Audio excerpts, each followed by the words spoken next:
दक्ष news, सामान्यांच्या हक्कासाठी नेहमी दक्ष.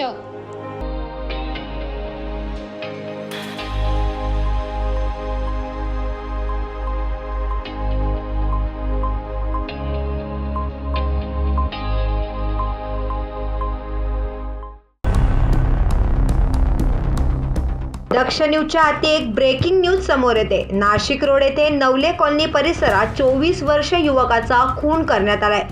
त्याच्या अंगावर हत्याराने वार करण्यात आले असून त्याचा खून अतिशय क्रूररित्या करण्यात आलाय. या युवकाचे नाव अजय भंडारी आहे, तर हा स्टेशनवाडी सुभाष रोड येथील राहणार आहे. नाशिक रोड पोलिसांना या खुनाबाबत समजताच त्यांनी घटनास्थळी धाव घेत नाशिक रोड पोलीस ठाण्याचे वरिष्ठ पोलीस निरीक्षक अशोक गिरी व त्यांच्या सहकाऱ्यांनी घटनास्थळी जाऊन माहिती घेतली. सध्या या ठिकाणी मोठी गर्दी जमली आहे. खून कोणी केला व का केला याबाबत निश्चित कारण अजून समजू शकलेले नाही. दिनेश पगारे, दक्ष न्यूज, नाशिक.